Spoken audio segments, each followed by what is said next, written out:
أعوذ بالله من الشيطان الرجيم. بسم الله الرحمن الرحيم. السلام علیکم ورحمۃ اللہ وبرکاتہ۔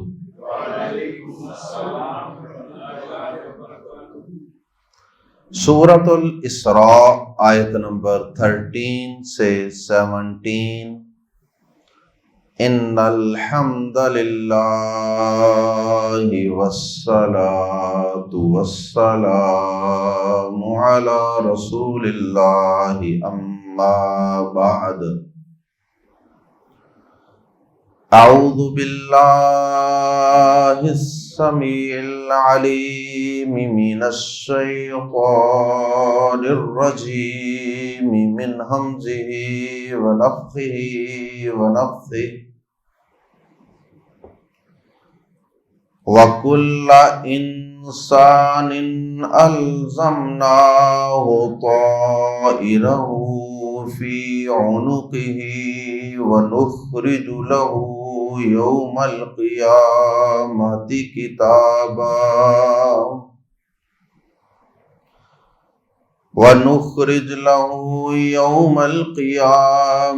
كِتَابًا يَلْقَاهُ منشورا۔ اقرأ کتابک کفی بنفسک اليوم علیک حسیبا۔ من اہتدی فإنما یہتدی لنفسہ ومن ضل فإنما یضل علیہا ولا تزر وازرة وزر أخرى وما كنا معذبين حتى نبعث رسولا۔ وإذا أردنا أن نهلك قرية أمرنا متر فيها ففسقوا فيها فحق عليها القول فدمرناها تدميرا۔ وكم أهلكنا من القرون من بعد نوح وَكَفَى بِرَبِّكَ بِذُنُوبِ عِبَادِهِ خَبِيرًا بَصِيرًا۔ سب سے پہلی آیت مبارکہ میں اللہ رب العزت نے انسان کی تقدیر اور انسان کے نصیب کے متعلق ایک حقیقت بیان فرمائی ہے کہ انسان کا جو نصیب اور جو قسمت ہم نے لکھ دی ہے اپنے علم کی بنیاد پر وہ اسے پہنچ کے رہتا ہے، اور وہ نصیب ہم نے انسان کے ساتھ اس طرح چپکا دیا ہے، اس طرح لگا دیا ہے جس طرح انسان کی گردن کے ساتھ کوئی ہار یا کوئی توق جڑا ہوتا ہے، اس کے گلے میں پڑا ہوتا ہے، بالکل اسی طرح اس کا نصیب بھی ہم نے اس کی گردن کے ساتھ چپکا دیا۔ یعنی جو اس کا نصیب لکھا جا چکا ہے اپنے علم کی بنیاد پہ،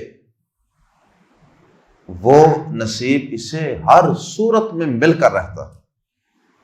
اب نصیب دو قسم کا ہوتا ہے، کچھ چیزیں نصیب کے متعلق، قسمت کے متعلق، تقدیر کے متعلق، کچھ چیزیں تو وہ ہیں جن میں انسان کو اللہ رب العزت نے اختیار دیا، وہ اپنی مرضی سے کام کرتا ہے اور کر سکتا ہے، جیسے نیکی اور گناہ، اچھائی اور برائی، اس میں اللہ پاک نے انسان کو اختیار دیا ہے، انسان کو مجبور نہیں کیا۔ نہ کسی شخص کو نیکی کرنے پر مجبور کیا گیا کہ وہ زبردستی توحید اختیار کرے، وہ زبردستی نماز پڑھے، وہ زبردستی ہماری اطاعت و فرما برداری کرے، اور نہ ہی اللہ رب العزت نے کسی شخص کو گناہ کرنے پر مجبور کیا ہے کہ وہ ضرور ہماری نافرمانی کرے۔ پہلے نمبر پہ تو اس بات کو ہمیشہ اپنے ذہن میں، اپنے دل و دماغ میں بالکل کلیئر رکھیں، نیکی گناہ میں اللہ پاک جبر نہیں کرتے۔ نصیب کا ایک حصہ اور ایک پورشن یہ ہے جس میں اختیار ہے، چوائس ہے، اور دوسرا اس کا حصہ نصیب کا وہ ہے جس میں انسان کا اختیار نہیں۔ مثال کے طور پہ کوئی انسان بیمار پڑ جاتا ہے، کسی انسان کے ساتھ کوئی حادثہ پیش آ جاتا ہے، تو اب یہ کچھ ایسی چیزیں ہیں کہ جو انسان کے اختیار میں نہیں۔ کسی انسان کو اللہ پاک خوبصورت بنا دیتا ہے، اور کسی انسان کو اللہ پاک بہت زیادہ خوبصورت نہیں بناتا، کسی کا رنگ گورا، کسی کا سیاہ، اور اس میں بھی آگے کئی قسمیں ہیں۔ بعض اوقات کسی کو اللہ پاک خوبصورت بنا دیتا ہے، وہ خوبصورتی اس کے لیے آزمائش، امتحان اور مصیبت بن جاتی۔ کتنی عورتیں ایسی ہیں جن کی خوبصورتی انہیں بیچاریوں کو لے ڈوبی، اپنی جان تک سے ہاتھ دھونے پڑے۔ تو بہرحال یہ وہ چیزیں ہیں جس میں انسان کا کوئی اختیار نہیں ہے۔ اللہ پاک کسی کو بہت امیر بنا دیتے ہیں، کسی کو اللہ پاک بہت امیر بنا کر بھی کئی آزمائشوں میں ڈال دیتے ہیں۔ اس کا مال و دولت دنیا میں بھی بعض اوقات اس کے لیے تباہی اور بربادی کا سبب بن جاتا ہے، اس کی اولاد بگڑ گئی مثال کے طور پہ دولت کی فراوانی کی وجہ سے، اور بعض لوگوں کو اللہ پاک مال دولت کی کمی کے ساتھ آزماتا ہے۔ تو بہرحال یہ بھی اللہ کی تقسیم ہے، کسی کو بہت زیادہ نواز دے، کسی کو اللہ پاک بہت زیادہ نہ نوازے، اور وہ 2 وقت کی روٹی بھی بڑی مشکل سے پوری کر رہا۔ کسی کو اللہ پاک اقتدار سے نواز دیتا ہے، اور کسی کو اللہ پاک اقتدار سے، حکومت سے ساری زندگی محروم رکھتا ہے۔ اب کئی دفعہ کئی لوگوں کے اندر کوئی ایکسٹرا آرڈینری، کوئی غیر معمولی خوبی نہیں ہوتی جس کی وجہ سے وہ کسی اقتدار کی کرسی پہ براجمان ہوتے ہیں، بس وہ اللہ پاک کی تقدیر ہوتی ہے۔ کئی دفعہ کوئی نکما بندہ بھی کسی جگہ پہ، کسی حکومت پہ، کسی عہدے پہ براجمان ہو جاتا ہے۔ تو بہرحال یہ تقدیر اور نصیب اور قسمت کی دوسری قسم جس میں انسان کو اختیار نہیں۔ اللہ اکبر۔ اب اللہ تعالیٰ محفوظ رکھے، اللہ محفوظ رکھے برے وقت سے۔ کسی کے گھر میں آگ لگ جاتی ہے، تباہی ہو جاتی، اب یہ انسان کے اختیار میں نہیں۔ بعض اوقات انسان کا اس میں کوئی قصور بھی نہیں ہوتا، یہ ضروری نہیں کہ اس سے کوئی غلطی ہوئی ہے تو اس کے نتیجے میں آگ لگے۔ اللہ تعالیٰ محفوظ فرمائے تو یہ انسان کی قسمت یا نصیب کا دوسرا حصہ ہے۔ ایک حصے میں اختیار ہے، نیکی بدی، اور ایک میں اختیار نہیں۔ تو اب جو اللہ پاک نے اس کے نصیب میں لکھ دیا ہے نا، وہ اسے مل کے رہے، انسان اس سے بھاگ نہیں سکتا، جو مرضی کر لے، جتنی مرضی تدبیریں اختیار کر لے۔ ہاں اس میں یہ بات ذہن میں کلیئر رکھیں کہ اللہ پاک کی تقدیر کی وجہ سے کوئی شخص گناہ نہیں کرتا، کہ اس نے تقدیر لکھ دی، اس لکھی ہوئی کی وجہ سے انسان مجبور ہو کے گناہ کر رہا ہے، نہیں۔ تقدیر اللہ پاک نہ بھی مقرر کرتے، نہ بھی لکھتے انسان کے نصیب، تو پھر بھی اس انسان نے گناہ کی زندگی ہی گزارنی تھی۔ وہ تو جو اس نے زندگی گزارنی تھی نا، اپنی مکمل مرضی، اختیار اور چوائس کے ساتھ، وہ اللہ پاک نے لکھ دی اپنے علم کی وجہ سے۔ سمجھنے کے لیے ہم اس کی ایک چھوٹی سی مثال دیا کرتے ہیں کہ اگر کوئی استاد بڑا تجربہ کار، وہ 50 بچوں کی کلاس ہے، اس میں سے دیکھ کے بتا دیتا ہے کہ یہ 5 بچے یہ پاس نہیں ہو سکتے کسی صورت امتحان، اور وہ واقعی 5 فیل ہو جائیں، کیا ان بچوں کے والدین اس استاد پہ یہ اعتراض کر سکتے ہیں کہ ہمارے بچوں کو آپ نے فیل کیا؟ ان کے اس استاد صاحب کے کہنے کی وجہ سے فیل نہیں ہوئے، وہ اپنی نالائکیوں کی وجہ سے، غفلتوں کی وجہ سے، استاد کی بات نہ ماننے کی وجہ سے، پڑھائی نہ کرنے کی وجہ سے وہ ناکام اور فیل ہوئے۔ استاد نے تو صرف ان کے رویے اور ان کے اعمال اور ان کی غفلتوں، سستیوں کو دیکھ کر ایک اندازہ لگایا، ورنہ اگر وہ اچھا پڑھتے تو استاد نے کیوں کہنا تھا یہ فیل ہو جائے؟ اور اگر استاد فرض کریں کسی اچھے اسٹوڈنٹ کے بارے میں کہہ دے یہ فیل ہو جائے گا، تو وہ تو نہیں فیل ہوتا۔ لیکن یہاں فرق یہ ہے کہ استاد صاحب کا اندازہ تو غلط بھی ہو سکتا ہے کسی بچے کے متعلق، لیکن اللہ پاک کا اندازہ وہ اتنا ایگزیکٹ اندازہ ہے، اس کا علم اتنا کامل اور اکمل ہے کہ اس کا اندازہ، اس کا علم، اس کی لکھی ہوئی تقدیر وہ کبھی غلط نہیں ہو سکتی۔ پہلی بات تو اللہ پاک نے یہ بیان فرمائی۔ آئیے قرآن مجید کے الفاظ میں پڑھتے ہیں، وَكُلَّ إِنسَانٍ، اور ہر انسان کو،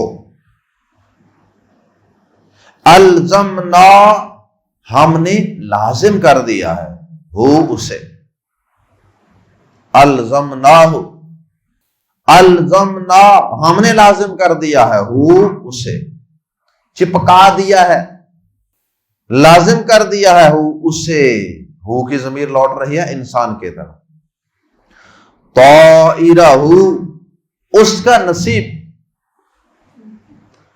طائر لفظی معنی ہوتا ہے پرندہ، اڑنے والا، فاعل طائر، اڑنے والا، پرندہ جیسے اڑ کے کسی کے پاس پہنچ جاتا ہے، کسی جگہ پہ پہنچ جاتا ہے، یا اپنے مالک کے پاس جس نے اسے سدایا ہوتا ہے، تو وہ اڑ چھوڑ کے سارا دن تو رات کو یا کچھ دیر کے بعد اپنے مالک کے پاس ہی آ جاتا۔ تو ایسے ہی اللہ پاک نے یہاں جو انسان کا نصیب ہے نا، اس کو طائر، پرندے، اڑنے والے کے ساتھ تشبیہ دی ہے کہ جیسے پرندہ اڑ کے پاس پہنچ جاتا ہے نا، ایسے ہی انسان کا نصیب اس تک پہنچ جاتا ہے۔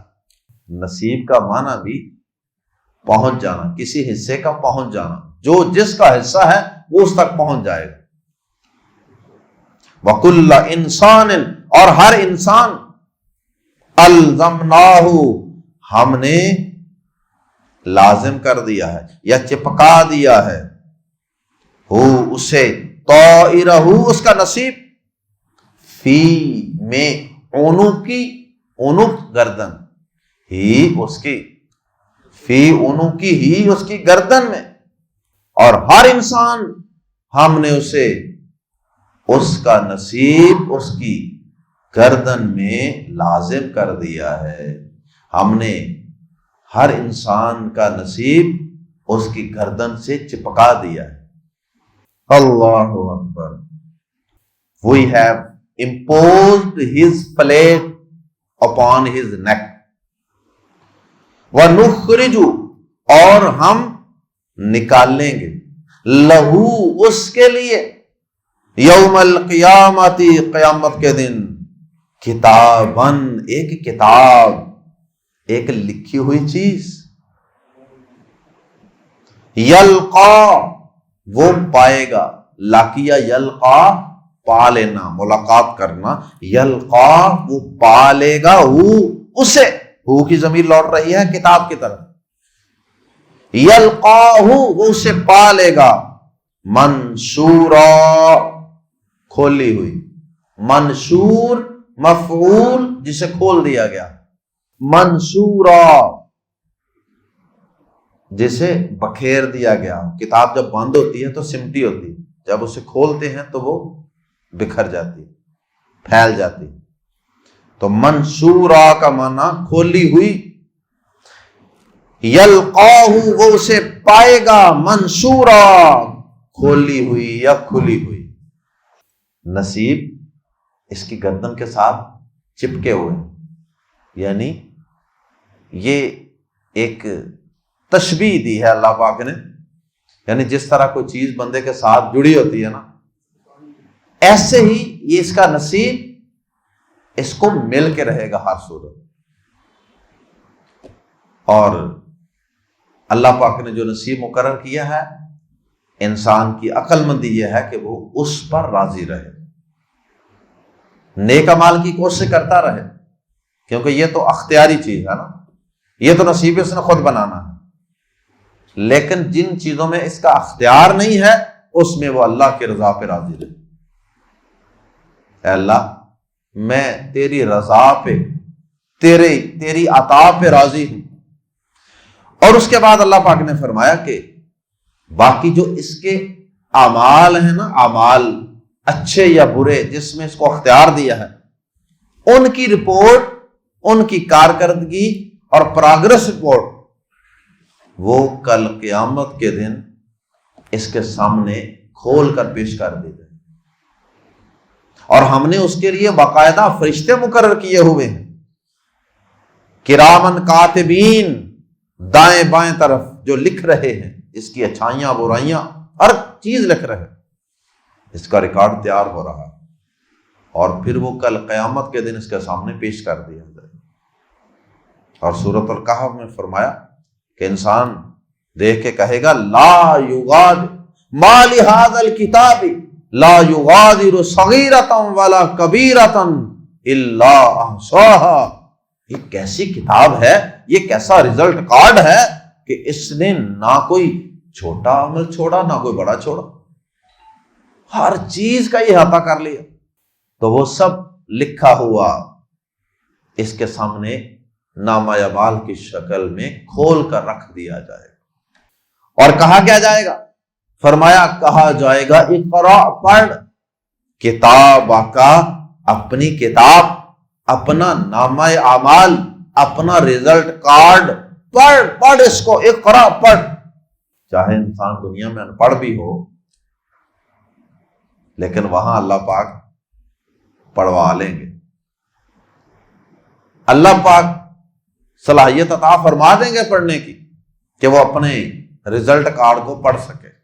اقرا پڑھ کتاب کا، اپنی کتاب، اپنا نامہ اعمال، کفا کافی ہے، بی نفسک، یہاں بعض اہل علم نے زائد مانا، کفا نفسک، کافی ہے تیرا نفس، یہ اصل میں تھا کفا نفسک، کافی ہے تیرا نفس، کافی ہے تو، الیوم آج۔ اور بازر بھی بعض اہل علم کے نزدیک لگایا گیا ہے کفا میں زیادہ مبالغہ اور زور پیدا کرنے کے لیے، اس لیے ترجمہ کرتے ہیں کفا بھی، بہت کافی ہے، نفسی کا، تو، تیرا نفس یا تو، الیوم آج تو بہت کافی ہے، علیکا اپنے آپ پر، حسیبا بطور محاسب، بطور حساب کرنے والے کے، بطور اکاؤنٹنٹ کے، محاسب کے، آج تو اپنا محاسبہ کرنے کے لیے اپنے آپ پر بہت کافی ہے، یعنی کسی اور کی ضرورت نہیں ہے کہ وہ تجھے بتائے یہ نامہ اعمال تیرے سامنے ہے.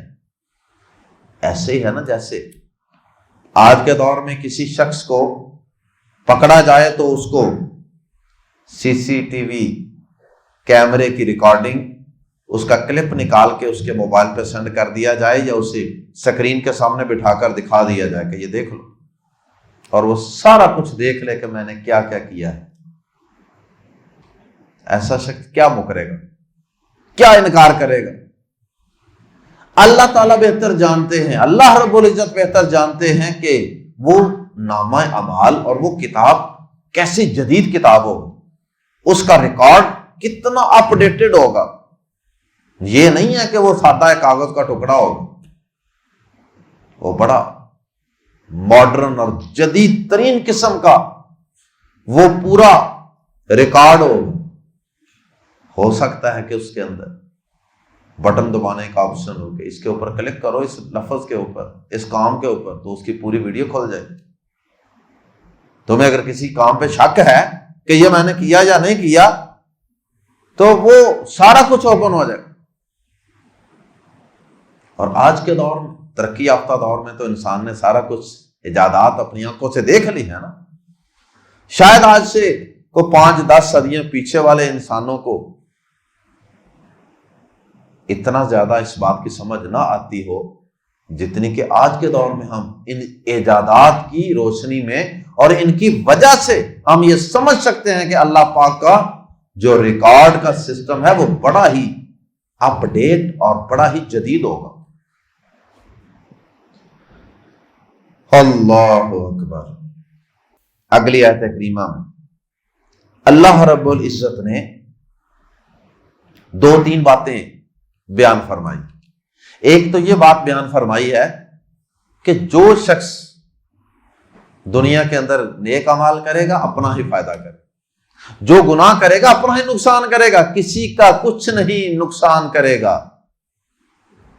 جو نماز پڑھے گا اپنا فائدہ کرے، جو قرآن سیکھے گا اپنا فائدہ کرے گا، جو اللہ کی نافرمانی کرے گا وہ اپنا نقصان کرے گا، اپنے پاؤں پہ کلہاڑی مارے گا، اللہ کا کچھ نہیں جائے گا. من اہتدی، جس نے ہدایت پائی، من جس نے اہتدی ہدایت پائی، فا تو انما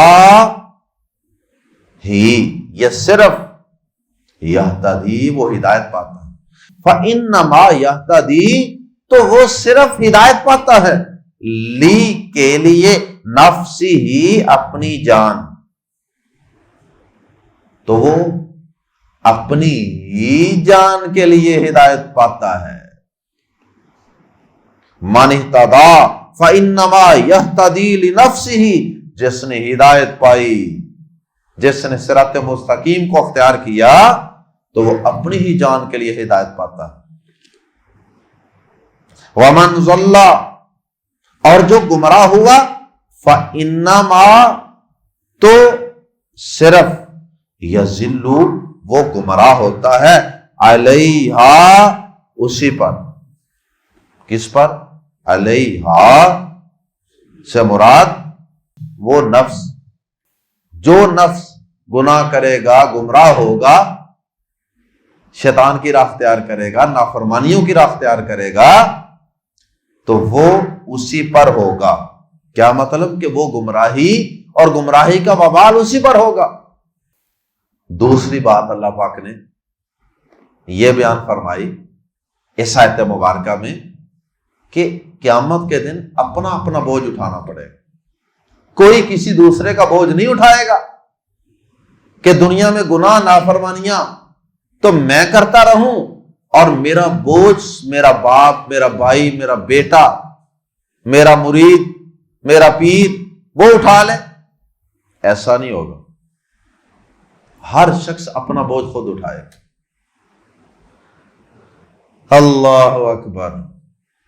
تو کسی پر تکیہ لگا کے، کسی پر امید رکھ کے نہ بیٹھے رہنا کہ شاید کوئی میرا بوجھ اٹھا لے گا. کہتے ہیں نا کہ ہر ایک نے اپنی قبر میں جانا.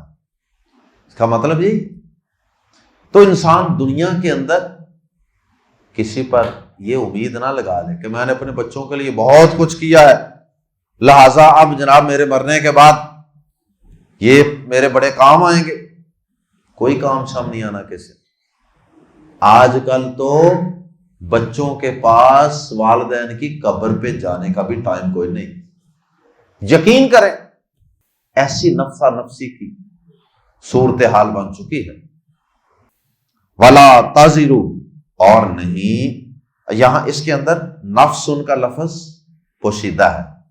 نفس مؤنث ہوتا ہے تو تازیرو کی تا جو ہے وہ بھی مؤنث کی وجہ سے تا ہے.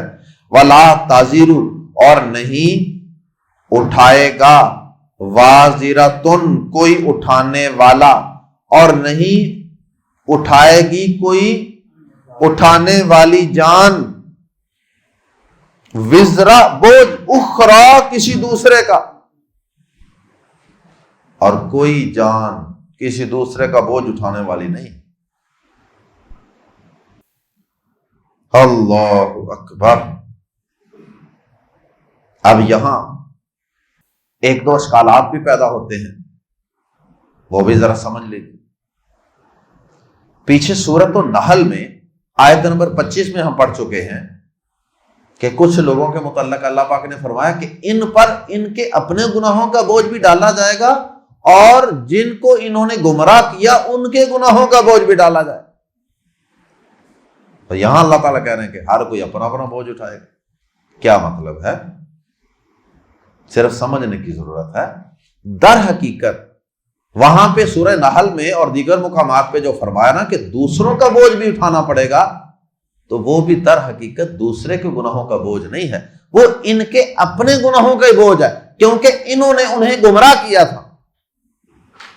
تو ان کے گمراہ ہونے میں ان کا جرم تھا، ان کا قصور تھا، اس لیے وہ بظاہر ان کا بوجھ ہے لیکن حقیقت میں یہ اس کا اپنا ہی بوجھ ہے. اللہ اکبر.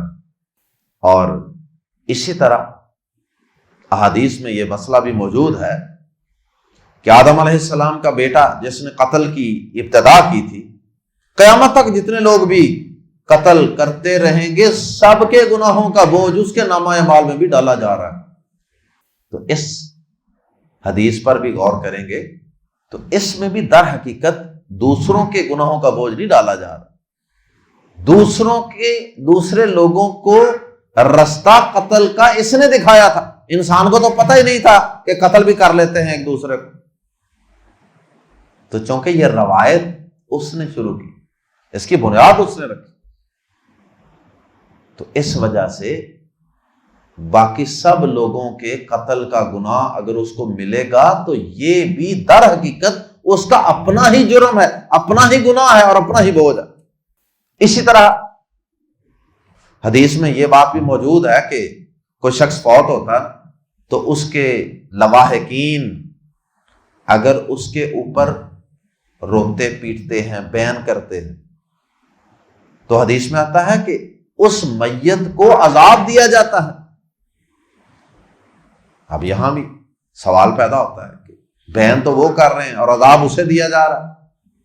قرآن تو کہتا ہے کہ لا تازر وازرۃ وزر اخرى، کسی دوسرے پر کسی کا بوجھ کسی دوسرے پر نہیں ڈالا جاتا. تو بیان کوئی کر رہا ہے اور عذاب میت کو ہو رہا ہے. تو اس کا جواب بھی اہل علم نے دیا ہے. امام بخاری رحمہ اللہ نے بھی اپنی صحیح بخاری میں اس مسئلے کی طرف اشارہ کیا ہے کہ یہ اس شخص کو عذاب ہوتا ہے جس کو پتا تھا کہ میرے گھر میں، میری فیملی میں رونے پیٹنے والا سلسلہ ہے اور اس نے اپنے گھر والوں کی تربیت نہیں کی، ان کو یہ مسئلہ سمجھایا نہیں تھا. جو شخص سمجھا گیا اور مسئلہ لوگوں کو بتا گیا، تربیت کر گیا کہ بھئی یہ کام نہیں کرنا، میرے مرنے پہ یہ تماشا نہیں لگانا، تو اس شخص کو عذاب نہیں دیا جاتا. اگر وہ سمجھا گیا ہے، اپنا فرض ادا کر چکا ہے، تو پھر اس کے وارث اگر پیچھے سے بیان بھی کرتے ہیں، غیر شرعی چیخ و پکار عورتیں جس طرح آوازیں نکالتی ہیں فوتگی کے موقع پہ، وہ اگر کوئی نکال بھی لے گا تو پھر اس میت کو عذاب نہیں ہوگا. تو یہ عذاب اس کو ہوتا ہے جس کی کوئی اس بیان کرنے میں کنٹریبیوشن ہو یا اس کی سستی اور کوتاہی ہو. یا وہ خود کسی کو کہہ گیا کہ میرے مرنے پر اس طرح کرنا، پھر بھی اس کو عذاب ہو، تو یہ بھی در حقیقت اس کا اپنا ہی بوجھ ہے اور اپنا ہی گناہ ہے۔ اگر اس نے اپنا یہ بوجھ اتار دیا تو پھر اسے عذاب نہیں ہوگا۔ اللہ اکبر۔ تیسری بات اس آیت کریمہ میں جو بیان ہوئی ہے وہ یہ ہے کہ اللہ پاک فرماتے ہیں کہ ہم انسان کو اتنی دیر تک عذاب نہیں دیتے، کسی قوم پر اتنی دیر تک عذاب نازل نہیں فرماتے جب تک ہم اس پہ حجت پوری نہ کریں، اس قوم کی طرف کوئی نبی نہ بھیج دیں، یا نبی کا کوئی نمائندہ، کوئی عالم، کوئی داعی اس قوم تک نبی کا، اللہ کا پیغام نہ پہنچا دے۔ ایسا نہیں ہوتا کہ اللہ پاک کسی تک کوئی مسئلہ اور مسئلے کا علم اور پیغام پہنچائے نہ اور اللہ اس کو عذاب دے دے۔ اللہ پاک ایسا ظالم نہیں ہے، نعوذ باللہ من ذالک۔ وما، اور نہیں، کننا، ہم، اور کننا یہ کانا سے نکلا، اس لیے اس میں ماضی سے کسی کام کے کرنے یا نہ کرنے کا ذکر ہوتا ہے۔ تو وما کننا، اور ہم کبھی نہیں تھے، معذبین، عذاب دینے والے، وما کننا معذبین، اور ہم کبھی عذاب دینے والے نہیں، حتی، یہاں تک کہ نبعث، ہم پہنچا دیں، ہم بھیجیں، حتی نبعث، یہاں تک کہ ہم بھیجیں، مبعوث کریں، رسولا، کوئی پیغام پہنچانے والا، کوئی میسنجر۔ جب تک ہم کوئی پیغام پہنچانے والا نہ بھیج دیں اتنی دیر تک ہم کسی کو عذاب دینے والے نہیں۔ اور اگر کسی انسان تک پیغام پہنچا نہیں ہوگا نا تو اللہ پاک قیامت والے دن بھی اس کو عذاب نہیں دے۔ بعض اہل علم نے تو یہ بھی لکھا کہ اگر کسی شخص تک کسی بات کا پیغام پہنچ نہیں نہ سکا تو اللہ پاک قیامت والے دن اسے کھڑا کر کے اس موقع پر ہی اس کو کچھ باتیں بتا کے اسی وقت ہی اس کا امتحان لے لیں۔ اگر وہ ایمان لے آیا تو اللہ پاک اس کو بخش دیں گے، جنت میں بھیج دیں۔ اگر وہ اسی وقت اڑ گیا، جیسے ابلیس اڑ گیا تھا اللہ کے سامنے، تو اسی وقت پھر اس کا فیصلہ جہنم کا کر دیا جائے۔ اللہ اکبر۔ اور پھر اسی عذاب بھیجنے کی ہی مزید آگے اللہ پاک نے کچھ وضاحت فرمائی ہے کہ جب ہم نے کسی بستی کو تباہ کرنا ہوتا ہے نا، کسی پر عذاب بھیجنا ہوتا ہے، تو ہم جو وہاں کے کرتے درتے اور خوشحال لوگ ہوتے ہیں نا، سردار چودھری ٹائپ قسم کے لوگ، ہم ان لوگوں کو نعمتوں سے نوازتے ہیں، اور پھر اگر تو وہ ہماری نعمتوں کو استعمال کر کے ہماری اطاعت اور فرمانبرداری والا راستہ اختیار کر لیں تو وہ خود بھی بچ جاتے ہیں ہمارے عذاب سے، اور جو ان کے پیچھے ان کے فالوورز کمزور لوگ ہوتے ہیں نا، مرید وغیرہ، وہ بھی ان کے پیچھے چلتے ہیں، وہ بھی بچ جاتے ہیں۔ اور اگر وہ خوشحال قسم کے لوگ، چودھری ٹائپ لوگ، لیڈر ٹائپ لوگ، اگر وہ ہماری نعمتیں استعمال کر کے ہماری نافرمانی بغاوت میں اور بڑھ جائیں تو پھر ہم ان کی گرفت کر لیتے، ہم ان کو کھینچ لیتے۔ اور جو کمزور اور فالوورز ہوتے ہیں، ضعیف قسم کے لوگ، وہ ویسے ہی ایسے لوگوں کے پیچھے چلتے ہیں، تو پھر وہ بھی ساتھ پکڑے جاتے، کیونکہ انہیں چاہیے تھا نا کہ اپنی آنکھیں کھولتے، دیکھتے کہ ہمارے لیڈر اور ہمارے چودھری اور ہمارے بڑے لوگ جو ہیں یہ غلط کام کر رہے ہیں، تو ہم ان کے پیچھے نہ چلیں، انکار کر دیتے ان کے پیچھے چلنے سے۔ وَإِذَا، اور جب اردنا، ہم ارادہ کرتے ہیں، ان کے نہلکا، کہ ہم ہلاک کریں، قریۃً، کسی بستی کو، امرنا، تو ہم حکم دیتے ہیں، مترفین تھا اصل، مترفین خوشحال لوگ، نون گر گیا درمیان سے، مترفی خوشحال، ہاں کی ضمیر لوٹ رہی ہے قریۃً کی طرف، اس بستی کے، مترفیہا، اس بستی کے، تو اس بستی کے خوشحال لوگوں کو حکم دیتے ہیں ایمان لانے کا یا نیک عمل کرنے کا یا کوئی بھی کام کرنے کا، ہم ان کو آرڈر جاری کر دیتے ہیں چیک کرنے کے لیے۔ پھر فسقو، وہ حکم نہیں مانتے، وہ نافرمانی کرتے ہیں یا حکم نہیں مانتے، فیہا، اس میں، تو وہ اس بستی میں ہماری نافرمانی کرتے، یعنی اللہ تعالیٰ پہلے حجت پوری کر رہے ہیں۔ یہ نہیں ہے کہ ڈائریکٹ عذاب بھیجنا ہے تو پہلے وہاں کے خوشحال لوگوں کو اللہ پاک کوئی حکم دیتے ہیں چیک کرنے کے، وسائل بھی دیے، نعمتیں بھی دی، ساتھ حکم بھی دیا۔ فَفَسَقُوا فِيهَا، پھر وہ اس میں حکم نہیں مانتے یا نافرمانی کرتے ہیں۔ فَاتُوا حَقًّا، تو ثابت ہو جاتی علیہا، اس بستی پر، القول، بات، تو اس پر بات ثابت ہو جاتی ہے اس بستی پر۔ کون سی بات؟ عذاب کی بات۔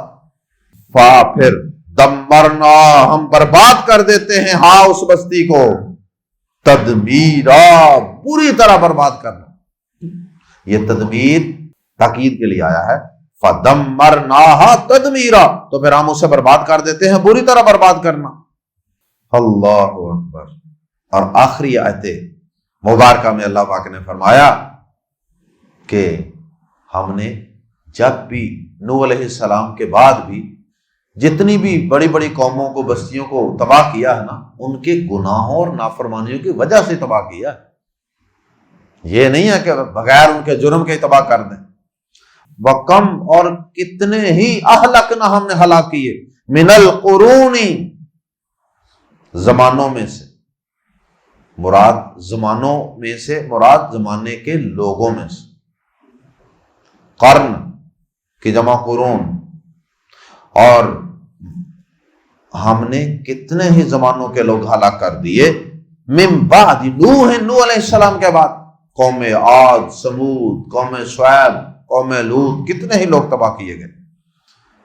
وَكَفَى بِرَبِّكَ، اور کافی ہے تیرا رب، وَكَفَى، اور کافی ہے، بِرَبِّكَ، تیرا رب، بِذُنُوبِ، گناہوں کی، عبادی ہی، اپنے بندوں کی، ذنب کی جمع ذنوب، اور کافی ہے تیرا رب، بِذُنُوبِ عبادی، اپنے بندوں کے گناہوں کی، خبیرہ، پوری پوری خبر رکھنے والا، بصیرہ، سب کچھ دیکھنے والا، اور تیرا رب اپنے بندوں کے گناہوں کی پوری خبر رکھنے والا اور سب کچھ دیکھنے والا، بہت کافی ہے۔ اشارہ ہے کہ اللہ پاک نے جتنی بھی قوموں کو تباہ کیا نوح علیہ السلام کے بعد، ان کے سب گناہوں کی اللہ پاک کو خبر تھی، وہ دیکھ بھی رہا ہوتا ہے اور اس کے علم میں بھی ہوتا ہے کہ کون کہاں کہاں ڈنڈی مار رہا ہے۔ کوئی دیکھے نہ دیکھے، اللہ پاک تو دیکھ رہا ہوتا ہے۔ اور اس میں تنبیہ بھی ہے، پیارے نبی صلی اللہ علیہ وسلم کے دور کے جو کافر تھے، قریش تھے، ان کو سرزنش اور ان کو تنبیہ اور وارننگ بھی ہے کہ بچ جاؤ، بچ جاؤ، ڈر جاؤ، تم سے پہلے ہم نے بڑی بڑی قومیں ان کے گناہوں کی بدولت تباہ و برباد کر دی، تو ہم تمہیں بھی ایسے ہی تباہ و برباد کرنے پر قادر ہیں۔ اللہ ہم سب کو اپنی گرفت سے پہلے پہلے سدھر جانے کی اور توبہ کر لینے کی، اپنی اصلاح کر لینے کی توفیق عطا فرمائے۔ سبحانک اللہم وبحمدک، اشہد ان لا الہ الا انت، استغفرک واتوب الیک۔